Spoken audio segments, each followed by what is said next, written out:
Hi friends, പുതിയൊരു വീഡിയോയിലേക്ക് വീണ്ടും സ്വാഗതം. അപ്പോൾ ഇന്നത്തെ വീഡിയോയിൽ ഞാൻ പറയാനായിട്ട് പോകുന്നത്, ഇന്നലെ നമ്മുടെ യൂട്യൂബ് ഉൾപ്പെടെ ഗൂഗിളിൻ്റെ ചില പ്രൊഡക്റ്റുകളൊക്കെ വൈകുന്നേരത്തോടു കൂടി ഡൗൺ ആയിട്ടുണ്ടായിരുന്നു. അതായത് നമുക്ക് ആക്സസ് ചെയ്യാനായിട്ട് പറ്റാതെ വന്നിട്ടുണ്ടായിരുന്നു. അപ്പോൾ യൂട്യൂബൊക്കെ ഓപ്പൺ ചെയ്യുമ്പോഴത്തേക്കിന് ഇപ്പം നിങ്ങൾ ഈ സ്ക്രീനെ കാണുന്നത് പോലെ ഒരു കോഡ് അവിടെ കാണിച്ചിരുന്നത്. അതായത് 503 എറർ എന്ന് പറയുന്ന ഒരു കോഡായിരുന്നു അവിടെ കാണിച്ചുകൊണ്ടിരുന്നത്.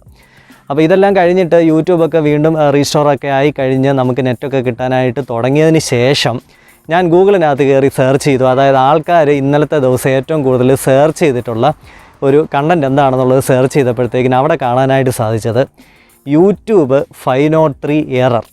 അതിനെപ്പറ്റി ആൾക്കാർ ഇന്നലെ കൂടുതലായിട്ടും സെർച്ച് ചെയ്തു.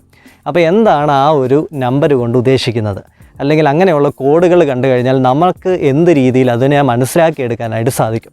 അപ്പോൾ അതിനെപ്പറ്റിയാണ് ഇന്നത്തെ വീഡിയോയിലൂടെ ഞാൻ നിങ്ങൾക്ക് മുൻപിലേക്ക് ഷെയർ ചെയ്യുന്നത്. അപ്പോൾ വീഡിയോ കണ്ടുകൊണ്ടിരിക്കുന്ന എല്ലാ കൂട്ടുകാർക്കും നമ്മുടെ ഈ ഒരു യൂട്യൂബ് ചാനലിലേക്ക് വീണ്ടും സ്വാഗതം. ഇതുവരെയും ഈ ഒരു ചാനൽ സബ്സ്ക്രൈബ് ചെയ്തിട്ടില്ലെങ്കിൽ തീർച്ചയായിട്ടും സബ്സ്ക്രൈബ് ചെയ്യുക. തൊട്ടടുത്ത് കാണുന്ന ഒരു ബെല്ലൈക്കണും കൂടെ എനേബിൾ ചെയ്ത് അതിൽ ഓൾ എന്ന് പറയുന്ന ഓപ്ഷനും കൂടെ സെലക്ട് ചെയ്യുകയാണെങ്കിൽ ഞാനിതുപോലെ അപ്ലോഡ് ചെയ്യുന്ന റീസെൻ്റ് ആയിട്ടുള്ള യൂസ്ഫുൾ ആയിട്ടുള്ള എല്ലാ വീഡിയോസും പെട്ടെന്ന് തന്നെ നോട്ടിഫിക്കേഷൻസ് ആയിട്ട് നിങ്ങൾക്ക് ഫോണിനുള്ളിൽ ലഭിക്കുന്നതായിരിക്കും. അപ്പോൾ നമുക്ക് വീഡിയോ കാണാം. അപ്പോൾ ഇങ്ങനെ ഒരു വീഡിയോ ചെയ്യാനായിട്ട് വേറൊരു കാരണം കൂടി ഉണ്ട് കേട്ടോ. അപ്പോൾ ഇങ്ങനെയുള്ള എന്തെങ്കിലും ഒരു പ്രശ്നമൊക്കെ നടന്നു കഴിഞ്ഞാൽ അതിനെ മുതലെടുക്കുന്ന കുറേ ആൾക്കാരുണ്ട്. അല്ലെങ്കിൽ നിങ്ങൾ ഇപ്പോൾ തന്നെ യൂട്യൂബിനകത്ത് കയറിയിട്ടൊന്ന് സെർച്ച് ചെയ്ത് നോക്കിയാൽ മതി. ഈ ഒരു പ്രശ്നം നടന്നു കഴിഞ്ഞിട്ട് യൂട്യൂബൊക്കെ വീണ്ടും കിട്ടി തുടങ്ങിയപ്പോൾ തന്നെ യൂട്യൂബിനകത്ത് ഇഷ്ടം പോലെ വീഡിയോസ് അപ്ലോഡ് ചെയ്ത് ഇടിച്ച് കയറിയിട്ടുണ്ട്. ഹിന്ദിക്കാരും തമിഴന്മാരും ഒക്കെയാണ് ഇത് കാണിക്കുന്നത് കേട്ടോ. അതായത് യൂട്യൂബ് ബാൻ ഇൻ ഇന്ത്യ, ഇന്ത്യയിൽ യൂട്യൂബ് നിരോധിച്ചെന്നും പറഞ്ഞുകൊണ്ട് വെറുതെ വീഡിയോ ഇട്ടേക്കുകയാണ്. അതിൻ്റെ കാരണം എന്ന് പറഞ്ഞു കഴിഞ്ഞാൽ എങ്ങനെയെങ്കിലും ആൾക്കാരെ കൊണ്ട് ക്ലിക്ക് ചെയ്യിക്കാനായിട്ട് വെറുതെ വീഡിയോസ് അടിച്ചങ്ങ് വിടുകയാണ്, അപ്ലോഡ് ചെയ്തങ്ങ് വിടുകയാണ്. അപ്പോൾ അങ്ങനെയുള്ള കാര്യങ്ങളാണ് അവർക്കറിയാം യൂട്യൂബ് ബാൻ ചെയ്യത്തില്ലെന്നുള്ള കാര്യം. ചുമ്മാ ആൾക്കാരെ മണ്ടന്മാരാക്കാനായിട്ട് ഇതുപോലുള്ള ഓരോ വീഡിയോസ് അങ്ങ് അപ്ലോഡ് ചെയ്ത് വിട്ടിരിക്കുകയാണ്. അപ്പോൾ എന്തുകൊണ്ടാണ് ഇത് മൊത്തം കൂടെ ഒരേ സമയം കിട്ടാതെ വരുന്നതെന്ന് ചോദിച്ചു കഴിഞ്ഞാൽ, ഗൂഗിളിൻ്റെ പ്രൊഡക്റ്റാണ് യൂട്യൂബ്. അപ്പോൾ ഗൂഗിളിൻ്റെ സെർവർ സൈഡിൽ എന്തെങ്കിലും ഒരു പ്രശ്നങ്ങൾ വന്നു കഴിഞ്ഞാൽ ഒരു പക്ഷേ ചിലപ്പോൾ അത് യൂട്യൂബിനെയും ബാധിച്ചിരിക്കാം. ഇതിനു മുൻപ് 2 മാസം മുൻപ് നമ്മളുടെ ഗൂഗിൾ ഡ്രൈവിനകത്തൊരു പ്രശ്നം വന്നപ്പോഴത്തേക്കിന് അന്നൊന്നും യൂട്യൂബിനെ ബാധിച്ചിരുന്നില്ല. അപ്പോൾ അത് വേറെ എന്തെങ്കിലും രീതിയിലുള്ള ഒരു സെർവർ സൈഡിലുള്ള ഒരു പ്രശ്നമായിരുന്നിരിക്കാം. ഇപ്പം നിങ്ങൾ എൻ്റെ ഈ ഒരു സ്ക്രീനെ കാണുന്നത് പോലെ ഹ്യൂജ് ഡേറ്റ സെൻറ്റേഴ്സിലാണ് ഈ പറയുന്ന ഡേറ്റാസ് എല്ലാം സ്റ്റോർ ചെയ്ത് വെച്ചിരിക്കുന്നത്. അപ്പോൾ എന്ത് ഡേറ്റാസാണെന്ന് ചോദിച്ചു കഴിഞ്ഞാൽ, ഇപ്പം ഉദാഹരണമായിട്ട് എന്നെ തന്നെ എടുക്കാം. എനിക്കൊരു യൂട്യൂബ് ചാനലുണ്ടല്ലേ. അപ്പോൾ ആ യൂട്യൂബ് ചാനലിനകത്താണ് ഞാൻ ഇതുപോലെ വീഡിയോസ് അപ്ലോഡ് ചെയ്യുന്നത്. അപ്പോൾ ഈ അപ്ലോഡ് ചെയ്യുന്ന വീഡിയോസ് എല്ലാം സ്റ്റോർ ചെയ്യുന്നത് എവിടെയാണ്? എൻ്റെ ഫോണിനകത്തോ അല്ലെങ്കിൽ എൻ്റെ കമ്പ്യൂട്ടറിനകത്തോ ഒന്നുമല്ല. അതായത് യൂട്യൂബ് നമുക്ക് പ്രൊവൈഡ് ചെയ്യുന്ന ആ ഒരു സ്റ്റോറേജിനകത്താണ് ഈ കാര്യങ്ങളെല്ലാം സ്റ്റോർ ചെയ്യുന്നത്. അതിനനുസരിച്ചിട്ട് ഓരോ വീഡിയോയ്ക്കും അവർ ഓരോ ലിങ്കൊക്കെ നമുക്ക് തരും. ആ ലിങ്കാണ് മറ്റുള്ളവർക്ക് കാണാനായിട്ടൊക്കെ നമ്മൾ ഷെയർ ചെയ്ത് കൊടുക്കുന്നത്. അപ്പോൾ ഇതുപോലുള്ള ഒരു സ്റ്റോറേജ് മീഡിയ, അതിനെ സെർവർ എന്ന് വിളിക്കാൻ പറ്റുകയില്ല, സെർവറിനേക്കാളും വലിയ ഒരു സ്റ്റോറേജ് മീഡിയ, അതിനെ നമ്മൾ വിളിക്കുന്നതാണ് ഡേറ്റാ സെൻറ്റർ. ഇപ്പം നിങ്ങൾ ഈ ഒരു സ്ക്രീനെ കാണുന്നത് പോലെ. അതെന്ന് പറഞ്ഞു കഴിഞ്ഞാൽ ഒരു റൂമിൻ്റെ വലിപ്പം അല്ലെങ്കിൽ ഒരു ബിൽഡിങ്ങിൻ്റെ തന്നെ വലിപ്പമുള്ള ഡേറ്റാ സെൻറ്ററുകളൊക്കെയാണ് ഗൂഗിളിന് ഉള്ളത്. അപ്പോൾ ഈ ഡേറ്റാ സെൻറ്ററിൽ എന്തെങ്കിലും ഒരു ചെറിയ മൈന്യൂട്ടായിട്ടുള്ള ഒരു ഇഷ്യൂ വരുമ്പോഴായിരിക്കും ഇതുപോലെ ഡൗൺ ആകുന്നത്. ഡൗൺ ആയിട്ട് മറ്റുള്ളവർക്ക് വെബിലൂടെ അല്ലെങ്കിൽ ഇൻ്റർനെറ്റിലൂടെ ആക്സസ് ചെയ്യാനായിട്ട് സാധിക്കുന്നില്ല. അപ്പോൾ ഇൻ്റർനെറ്റ് വഴി നമ്മളൊരു പ്രൊഡക്റ്റിനെ ആക്സസ് ചെയ്യുന്നത് നിങ്ങൾ ശ്രദ്ധിച്ചു കഴിഞ്ഞാൽ അറിയാൻ പറ്റും. നിങ്ങൾ ഗൂഗിൾ ഓപ്പൺ ചെയ്തിട്ട് ആ ഒരു URL കൊടുത്തു കഴിയുമ്പം അതിൻ്റെ ഏറ്റവും ലെഫ്റ്റ് സൈഡിലായിട്ട് ഒന്നെങ്കിൽ HTTP എന്ന് പറഞ്ഞിട്ട് എഴുതിയിട്ടുണ്ടാവും, അല്ലെങ്കിൽ HTTPS എന്ന് പറഞ്ഞ് എഴുതിയിട്ടുണ്ടാവും. അല്ലെങ്കിൽ മിക്ക വെബ്സൈറ്റുകളുടെ HTTPSന് പകരം ഒരു ലോക്കിൻ്റെ സിമ്പൽ, സ്ക്രീനെ കാണുന്നത് പോലെ ഒരു സിമ്പൽ നിങ്ങൾക്ക് അവിടെ കാണാനായിട്ട് സാധിക്കും. എന്ന് പറഞ്ഞു കഴിഞ്ഞാൽ ഇതൊക്കെ പല റൂളുകളുടെ ബേസിലാണ് ഇങ്ങനത്തെ വെബ് സർവേഴ്സൊക്കെ നമ്മുടെ മുൻപിലേക്ക് എത്തുന്നത്. സെക്യൂർ വെബ്സൈറ്റ്, സെക്യൂർ അല്ലാത്ത വെബ്സൈറ്റ്, പല പ്രോട്ടോക്കോളുകൾ, ഇങ്ങനെയൊക്കെ പല കാര്യങ്ങൾ ഇതിൻ്റെ ബാക്ക് എൻഡിൽ നടക്കുന്നുണ്ട്. അപ്പോൾ എന്തെങ്കിലും ഒരു പ്രശ്നം, നമ്മളൊരു കാര്യം ആക്സസ് ചെയ്യുമ്പോഴത്തേക്കിന് നമുക്ക് വരുന്ന ഔട്ട്പുട്ടിൽ എന്തെങ്കിലും ഒരു പ്രശ്നം ഉണ്ടെന്നുണ്ടെങ്കിൽ പല കോഡുകളായിട്ട് മെഷീൻ നമ്മളെ അത് അറിയിക്കും. അപ്പോൾ അതിനകത്തെ ഒരു കോഡായിരുന്നു നിങ്ങൾ ഇന്നലെ കണ്ട 503 എന്ന് പറയുന്ന ഒരു കോഡ്. അപ്പം ആ രീതിയിലുള്ള കോഡുകളെ നമ്മൾ കോമൺ ആയിട്ട് വിളിക്കുന്ന പേരാണ് HTTP സ്റ്റാറ്റസ് കോഡുകളെന്ന് വിളിക്കും. അപ്പം സാധാരണ ഒരു മൊബൈൽ ഫോൺ അല്ലെങ്കിൽ കമ്പ്യൂട്ടറൊക്കെ ഉപയോഗിക്കുന്ന, ഇന്നിപ്പോൾ എല്ലാവരും ഇൻ്റർനെറ്റിലാണല്ലോ. അപ്പോൾ ഇൻ്റർനെറ്റൊക്കെ ഉപയോഗിക്കുന്ന നിങ്ങളെല്ലാവരും അറിഞ്ഞിരിക്കേണ്ട കുറച്ച് കോഡുകൾ നമുക്ക് ഈ ഒരു വീഡിയോയിലൂടെ ഞാൻ ഷെയർ ചെയ്ത് തരാം. അപ്പോൾ ആ ഒരു കോഡ് കാണുമ്പോൾ നിങ്ങൾക്ക് മനസ്സിലാകും എന്തുകൊണ്ടാണ് നിങ്ങളുടെ ആ ഒരു വെബ്സൈറ്റ് ആ സമയം നിങ്ങൾക്ക് കിട്ടാത്തത്. അപ്പം അത് നമുക്ക് മാത്രമാണോ കിട്ടാത്തത് അതോ മൊത്തത്തിലുള്ള ആൾക്കാർക്ക് മുഴുവനായിട്ടാണോ കിട്ടാത്തതെന്നൊക്കെ ആ ഒരു കോഡ് വെച്ച് നിങ്ങൾക്ക് മനസ്സിലാക്കി എടുക്കാനായിട്ട് പറ്റും. അപ്പോൾ ഇതുപോലുള്ള ഫ്രോഡായിട്ട് വീഡിയോസ് അപ്ലോഡ് ചെയ്യുന്നവരൊക്കെ ചുമ്മാ ആൾക്കാരെ ടെൻഷൻ അടിപ്പിക്കുക, അവർക്ക് വ്യൂസ് കിട്ടാനായിട്ട് അവരങ്ങനെയൊക്കെ ചെയ്യുന്നത്, അതിൽ നിന്നൊക്കെ ഒഴിവായിട്ട് ഇരിക്കാനായിട്ട് പറ്റും. അപ്പോൾ ആ കോഡുകളെ പറ്റി നമുക്കിനി ഒന്ന് നോക്കാം. അപ്പോൾ ഈ കോഡുകൾക്ക് കോമൺ ആയിട്ട് ഒരു സ്ട്രക്ചറുണ്ട്. ഇപ്പം നിങ്ങൾ ഈ സ്ക്രീനെ കാണുന്ന പോലെ 1xx 2xx 3xx 4xx 5xx എന്നും പറഞ്ഞ് പല സ്ട്രക്ചറുകളുണ്ട്. ആ xx എന്ന് പറഞ്ഞു കഴിഞ്ഞാൽ മീൻ ചെയ്യുന്നത് അവിടുത്തെ വാല്യൂസ് മാറി മാറി വരാം. അപ്പോൾ ഇന്നലെ കണ്ട വാല്യൂ ഏതായിരുന്നു? 503 അല്ലേ എന്ന് പറഞ്ഞു കഴിഞ്ഞാൽ അത് 5-നകത്ത് ഉൾപ്പെടുന്ന ഒരു കോഡാണ്. അപ്പോൾ ഈ 5-ൽ സ്റ്റാർട്ട് ചെയ്യുന്ന കോഡുകൾക്ക് അതിൻ്റേതായിട്ടുള്ളൊരു മീനിങ് ഉണ്ട്. അപ്പോൾ ഈ 1 മുതൽ 5 വരെയുള്ള കോഡുകളുടെ മീനിങ് എന്താണെന്നും കൂടെ നമുക്കൊന്ന് നോക്കാം.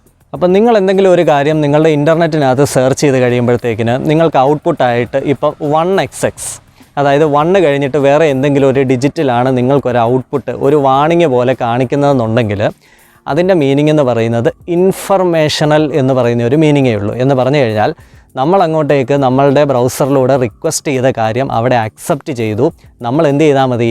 അതിൻ്റെ ഒരു ഔട്ട്പുട്ട് കിട്ടാനായിട്ട് വെയിറ്റ് ചെയ്താൽ മതി എന്നുള്ളതാണ് അതിൻ്റെ ഒരു ബേസിക് ആയിട്ടുള്ള ഒരു മീനിങ് എന്ന് പറയുന്നത്.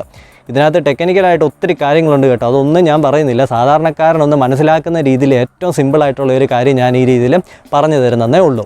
ഇനി ബാക്ക്ഗ്രൗണ്ടിൽ നടക്കുന്ന വേറൊരു കോഡാണ് 2xx, അതായത് 2 കഴിഞ്ഞിട്ട് എന്തെങ്കിലും ഒരു 2 ഡിജിറ്റ് വരിക. അപ്പം മെയിനായിട്ട് വരുന്ന ഡിജിറ്റ് ഏതാണെന്ന് ഞാൻ ഇത് കഴിഞ്ഞിട്ട് ഞാൻ പറഞ്ഞു തരാം. എന്ന് പറഞ്ഞു കഴിഞ്ഞാൽ അതിൻ്റെ മീനിങ്, ഇപ്പം ഒരു ക്ലയൻറ്റ് ഇരുന്നുകൊണ്ട് ഒരു റിക്വസ്റ്റ് വിട്ടു, ക്ലയൻറ്റ് റിക്വസ്റ്റ് ചെയ്യുക എന്ന് പറഞ്ഞു കഴിഞ്ഞാൽ നമ്മൾ വെബ് ബ്രൗസർ ഓപ്പൺ ചെയ്തിട്ട് എന്തെങ്കിലും ഒരു കാര്യം സെർച്ച് ചെയ്ത് നോക്കി, അതിൻ്റെ കറക്റ്റായിട്ടുള്ള ഒരു ഔട്ട്പുട്ട് നമുക്ക് തിരിച്ചും കിട്ടി. ഇപ്പോൾ ഫേസ്ബുക്ക് നമ്മൾ സെർച്ച് ചെയ്ത് നോക്കി, ഫേസ്ബുക്കിൻ്റെ പേജ് നമുക്ക് ഓപ്പണായി വന്നു കഴിഞ്ഞെങ്കിൽ അവിടെ എന്തായി? റിക്വസ്റ്റ് ചെയ്ത ആളിൻ്റെ കാര്യവും നടന്നു, ഇങ്ങോട്ടേക്ക് റിസീവ് ചെയ്യാനായിട്ടും പറ്റി, രണ്ടുപേരും ഹാപ്പിയാണല്ലേ. അവിടെ സെർവറും വർക്ക് ചെയ്യുന്നുണ്ട്, നമ്മൾക്ക് നമ്മുടെ കാര്യങ്ങൾ ചെയ്യാനായിട്ടും പറ്റുന്നുണ്ട്. അതായത് സക്സസ്ഫുൾ എന്നൊരു മീനിങ് ആണ് ഈ ഒരു 2xx കൊണ്ട് നമുക്ക് ഉദ്ദേശിക്കുന്നത്. ഇനി നിങ്ങൾ ഏതെങ്കിലും ഒരു കാര്യം നിങ്ങളുടെ വെബിനുള്ളിലൂടെ ആക്സസ് ചെയ്യുമ്പോഴത്തേക്കിന് 3xx എന്ന് പറയുന്ന ഒരു മോഡലിലാണ് കാണിക്കുന്നതെന്നിരിക്കട്ടെ, അതായത് 3-ൽ സ്റ്റാർട്ട് ചെയ്തിട്ട് എന്തെങ്കിലും ഒരു ഡിജിറ്റാണ് കാണിക്കുന്നതെന്നുണ്ടെങ്കിൽ അതിൻ്റെ ഏറ്റവും ബേസിക് ആയിട്ടുള്ള മീനിങ് എന്ന് പറയുന്നത് റീഡയറക്ഷൻ എന്ന് പറയും. നിങ്ങൾ ഈ ഒരു കാര്യം കണ്ടിട്ടുണ്ട്, അതായത് നമ്മൾ ഓൺലൈനായിട്ട് ഇൻ്റർനെറ്റ് ബാങ്കിങ് വഴി എന്തെങ്കിലും ഒരു പേയ്മെൻറ്റ് അടയ്ക്കാനായിട്ട് നോക്കുമ്പോഴത്തേക്കിന് നമ്മൾ ഈ പറയുന്ന പോലെ OTP ഒക്കെ കൊടുത്തിട്ട് സബ്മിറ്റ് ചെയ്യുമ്പോഴത്തേക്കിന് റീഡയറക്റ്റിംഗ് എന്ന് പറഞ്ഞ് എഴുതി വരുന്നത് നിങ്ങൾ കണ്ടിട്ടില്ലേ? അതായത് ഏതെങ്കിലും ഒരു സെർവറുമായിട്ട് വീണ്ടും കണക്ട് ചെയ്യുകയാണ്. അതായത് നമ്മൾ ഓൾറെഡി ഒരു സെർവറുമായിട്ട് കണക്ട് ചെയ്തിട്ട് കുറച്ച് നേരം കമ്മ്യൂണിക്കേറ്റ് ചെയ്തു, OTP ഒക്കെ കൊടുത്തു കഴിഞ്ഞപ്പോഴത്തേക്കിന് എന്തായി? അത് വേറൊരു സെർവറുമായിട്ട് അല്ലെങ്കിൽ ബാങ്കും ഒക്കെ ആയിട്ട് കണക്റ്റ് ആകുകയാണ്. അപ്പോൾ ഒരു സെർവറിൽ നിന്ന് വേറൊരു സെർവറിലോട്ട് കണക്ട് ചെയ്യുന്നു, റീഡയറക്ഷൻ. അപ്പോൾ ആ രീതിയിലുള്ള കോഡുകളാണ് 3xx എന്ന് പറയുന്ന ആ ഒരു സ്ട്രക്ചറിൽ വർക്ക് ചെയ്യുന്നത്. ആ രീതിയിലുള്ള ഔട്ട്പുട്ട് കണ്ടു കഴിഞ്ഞാൽ നിങ്ങൾ മനസ്സിലാക്കിക്കോണം ഇതൊരു റീഡയറക്ഷനാണ് നടക്കുന്നത്. ഇനി അടുത്ത ഒരു സ്ട്രക്ചറാണ് 4xx, അതായത് 4-ൽ സ്റ്റാർട്ട് ചെയ്തിട്ട് പിന്നീടുള്ള ഡിജിറ്റുകൾ വരുന്നത്. എന്ന് പറഞ്ഞു കഴിഞ്ഞാൽ ഈ ഒരു കമ്പ്യൂട്ടർ ഉപയോഗിക്കുന്ന വ്യക്തി നമ്മൾ ബ്രൗസർ ഓപ്പൺ ചെയ്തിട്ട് നമ്മൾ അതിനകത്ത് എന്തെങ്കിലും മിസ്റ്റേക്ക് വരുത്തി കഴിഞ്ഞാലാണ് 4 കൂട്ടിയുള്ള എററുകൾ നമുക്ക് കാണാനായിട്ട് സാധിക്കുന്നത്. ഇപ്പോൾ ഒരു ഉദാഹരണം പറയുകയാണെങ്കിൽ, ഇപ്പോൾ ഗൂഗിൾ ഓപ്പൺ ചെയ്തിട്ട് ഒരു സൈറ്റിൻ്റെ അഡ്രസ്സ് നമ്മൾ കൊടുത്തു, സൈറ്റിൻ്റെ അഡ്രസ്സ് തെറ്റാണെങ്കിൽ നമുക്ക് അതിൻ്റെ കറക്റ്റ് ഔട്ട്പുട്ട് കിട്ടത്തില്ല അല്ലേ? അപ്പോൾ സൈറ്റിൻ്റെ അഡ്രസ്സ് തെറ്റായിട്ട് കൊടുത്തതാരാണ്? നമ്മൾ തന്നെയാണ്. അപ്പോൾ അവിടെ എറർ ആർക്കാണ് സംഭവിച്ചത്? നമുക്കാണ്. അപ്പം നമ്മുടെ ഭാഗത്തുണ്ടാകുന്ന എററുകളാണ് മെഷീൻ നമുക്ക് 4xx എന്ന് പറയുന്ന ആ ഒരു സ്ട്രക്ചറിൽ 4-ൽ സ്റ്റാർട്ട് ചെയ്യുന്ന രീതിയിലുള്ള ആ ഒരു നമ്പറുകൾ ഇട്ടിട്ട് നമ്മളെ അറിയിച്ചു തരുന്നത്. ഇനി അടുത്തതാണ് 5xx, നിങ്ങൾ ഇന്നലെ കണ്ട കാര്യം. അപ്പോൾ 5xx എന്ന് പറഞ്ഞു കഴിഞ്ഞാൽ സെർവർ എററാണ്, അതിനകത്ത് നമുക്കൊന്നും ചെയ്യാനായിട്ട് സാധിക്കത്തില്ല. അപ്പോൾ 5 കൂട്ടിയാണ് വരുന്നതെന്നുണ്ടെങ്കിൽ നിങ്ങൾ മനസ്സിലാക്കിക്കോണം, നിങ്ങൾക്ക് മാത്രമല്ല പ്രശ്നം, ഈ ഒരു സംഭവം ഉപയോഗിക്കുന്നത്, ഇപ്പോൾ യൂട്യൂബ് ആണെങ്കിൽ യൂട്യൂബ് ഉപയോഗിക്കുന്ന എല്ലാവർക്കും ഈ ഒരു പ്രശ്നം സെയിം ടൈമിൽ ഫേസ് ചെയ്യുന്നുണ്ടായിരിക്കും. അതാണ് അതിൻ്റെ മീനിങ്. അപ്പോൾ അതാര് തന്നെ തീരുമാനിക്കണം? ഗൂഗിളിൻ്റെ സെർവർ ആണെങ്കിൽ അവിടെ കറക്റ്റായെങ്കിലേ ബാക്കിയുള്ളവർക്ക് എല്ലാവർക്കും കിട്ടത്തുള്ളൂ. അപ്പോൾ അതാണ് 5-ൽ സ്റ്റാർട്ട് ചെയ്യുന്ന ആ ഒരു ഡിജിറ്റിൻ്റെ മീനിങ് എന്ന് പറയുന്നത്. ഇനി ഏറ്റവും ഇമ്പോർട്ടൻ്റ് ആയിട്ട് നമ്മൾ ഓർത്തിരിക്കേണ്ട കുറച്ച് നമ്പറുകളൂടെ പറയാം, അതിൻ്റെ മീനിങ് എന്താണെന്നും കൂടെ നമുക്ക് ഈ ഒരു വീഡിയോയിലൂടെ നോക്കാം. ഇപ്പോൾ 200 എന്നാണ് കാണിക്കുന്നതെന്നുണ്ടെങ്കിൽ നമ്മൾ വെബിനകത്തൂടെ എന്തെങ്കിലും ഒരു റിക്വസ്റ്റ് കൊടുക്കുക എന്ന് പറഞ്ഞാൽ എന്തെങ്കിലും ഒരു സൈറ്റ് നമ്മൾ സെർച്ച് ചെയ്ത് നോക്കി, അതിൻ്റെ കറക്റ്റായിട്ടുള്ള ഔട്ട്പുട്ട് കിട്ടുകയാണെന്നുണ്ടെങ്കിൽ അതിൻ്റെ ബാക്ക്ഗ്രൗണ്ടിൽ വർക്ക് ചെയ്യുന്ന കോഡാണ് 200. 300ൻ്റെ കാര്യം നമ്മൾ പറഞ്ഞല്ലോ, റീഡയറക്ഷൻ എന്ന് പറഞ്ഞല്ലേ. അപ്പം അതിനകത്ത് 301 കാണിക്കാം, 302 കാണിക്കാം, 304 ഒക്കെ കാണിക്കും. അപ്പോൾ ഈ ബാങ്കിൻ്റെ ഒക്കെ വരുന്നത് മിക്കവാറും ടെമ്പററി റീഡയറക്ഷൻ ആയിരിക്കും, വൺ ടൈം അല്ലേ നമ്മൾ ചെയ്യുന്നത്. അതൊക്കെ കാണിക്കുന്നത് 302 ആയിരിക്കും കാണിക്കുന്നത്. ചില സൈറ്റുകൾ 301 കാണിക്കും, അതിൻ്റെ മീനിങ് പെർമനൻറ്റ് റീഡയറക്ഷൻ എന്നാണ്. 304 കാണിച്ചു കഴിഞ്ഞാൽ നോട്ട് മോഡിഫൈഡ് എന്നൊക്കെയാണ് അതിൻ്റെ മീനിങ്. അപ്പോൾ ഈ റീഡയറക്ഷൻ ഈ പറയുന്നത് പോലെ നമ്മൾ ഓൺലൈൻ ബാങ്കിങ് ഒക്കെ നടക്കുമ്പം വരുന്ന ആ ഒരു കോഡാണെന്നുള്ള കാര്യം ഒന്ന് ഓർത്താൽ മതി. ഇനി ഏത് സാധാരണക്കാരനും ഏറ്റവും കൂടുതൽ ഫേസ് ചെയ്യുന്ന 2 എററുകളാണ്, അതായത് 4ലും 5ലും സ്റ്റാർട്ട് ചെയ്യുന്നത്. അത് നമ്മുടെ തെറ്റുകൊണ്ട് വരാം, അല്ലെങ്കിൽ നമ്മൾ ഉപയോഗിക്കുന്നത് സെർവറിൻ്റെ മിസ്റ്റേക്ക് കൊണ്ട് വരാനായിട്ടുള്ള സാധ്യതകളുണ്ട്. ഇപ്പം 401 എന്നൊരു കോഡ കാണിക്കുന്നതെന്ന് ഇരിക്കട്ടെ. 401 എന്ന് പറഞ്ഞു കഴിഞ്ഞാൽ അൺഓതറൈസ്ഡ് എറർ എന്നാണ് അതിൻ്റെ മീനിങ്. ഇപ്പോൾ ഒരു എക്സാമ്പിൾ പറയുകയാണെങ്കിൽ, ഇപ്പോൾ PSCയുടെ സൈറ്റിനകത്തേക്ക് നിങ്ങൾ ലോഗിൻ ചെയ്യുന്നു. ലോഗിൻ ചെയ്യുമ്പോൾ അവിടെ യൂസർ നെയിമും പാസ്വേഡും തെറ്റായിട്ട് അടിച്ചു കൊടുത്തു കഴിഞ്ഞാൽ ലോഗിൻ ചെയ്യാൻ പറ്റുമോ? ഇല്ല. അപ്പോൾ അവിടെ എന്താണ് സംഭവിച്ചിരിക്കുന്നത്? അൺഓതറൈസ്ഡ് എററാണ്. അതായത് തെറ്റായിട്ടുള്ള ഇൻഫർമേഷൻസ് പാസ് ചെയ്തപ്പം തെറ്റായിട്ടുള്ള ഔട്ട്പുട്ട് നമുക്ക് കാണിച്ചില്ല. അതാണ് 401 കൊണ്ട് ഉദ്ദേശിക്കുന്നത്. ഇനി 403 എന്നൊരു എറർ കാണിക്കാതിരിക്കട്ടെ. ഇപ്പം നിങ്ങളൊരു വെബ്സൈറ്റ് കയറാനായിട്ട് നോക്കിയപ്പോൾ 403 എന്ന് കാണിച്ചാൽ അതിൻ്റെ എറർ ആ ഒരു വെബ്സൈറ്റിലേക്ക് നിങ്ങൾക്ക് കയറാനായിട്ടുള്ള പെർമിഷൻ ഇല്ല. അതായത് ഇപ്പം നമ്മളുടെ ഇന്ത്യയിൽ ബാൻ ചെയ്തിരിക്കുന്ന വെബ്സൈറ്റുകൾ നമ്മൾ ഇന്ത്യയിൽ ഇരുന്നുകൊണ്ട് കയറാനായിട്ട് ശ്രമിച്ചു കഴിഞ്ഞാൽ ചിലപ്പോൾ 403 എററായിരിക്കും കാണിക്കുന്നത്. അതിൻ്റെ അർത്ഥം അവിടെ സെർവർ ഡൗൺ ആണെന്നല്ല, നമുക്കിവിടെ നിന്ന് അങ്ങോട്ടേക്ക് കയറാനായിട്ടുള്ള പെർമിഷൻ ഇല്ല. പിന്നെ വരുന്നതാണ് 404. 404 എന്ന് പറഞ്ഞാൽ നോട്ട് ഫൗണ്ട് എന്നാണ് അതിൻ്റെ മീനിങ്. എന്ന് പറഞ്ഞു കഴിഞ്ഞാൽ ചിലപ്പോൾ നമ്മൾ കൊടുത്തിരിക്കുന്ന URL തെറ്റായിരിക്കും, സ്പെല്ലിംഗ് മിസ്റ്റേക്കൊക്കെ വരും, അല്ലെങ്കിൽ നമ്മൾ ചിലപ്പോൾ സെർച്ച് ചെയ്യുന്ന സമയത്ത് ഇൻ്റർനെറ്റ് കണക്ടിവിറ്റി പോയിരിക്കാം. അപ്പോൾ അങ്ങനെയൊക്കെ വരുന്ന പ്രശ്നങ്ങളിലാണ് ഈ 404 കാണിക്കുന്നത്. പിന്നെ 405 വരും കേട്ടോ. 405 എന്ന് പറഞ്ഞു കഴിഞ്ഞാൽ ഉണ്ടല്ലോ, ഇപ്പോൾ ചില വെബ്സൈറ്റിനൊക്കെ ഒരു പ്രത്യേകതയുണ്ട്. ഭയങ്കരമായിട്ട് സെക്യൂരിറ്റി ആവശ്യമുള്ള വെബ്സൈറ്റുകൾക്കൊക്കെ അവരുടെ വെബ്സൈറ്റിൽ ഒഫീഷ്യലായിട്ട് തന്നെ നമ്മൾ ഗൂഗിളിൽ നിന്ന് ക്ലിക്ക് ചെയ്ത് കയറിയിട്ട് പല ഓപ്ഷൻസ് സെലക്ട് ചെയ്യാനായിട്ട് പറ്റത്തുള്ളൂ.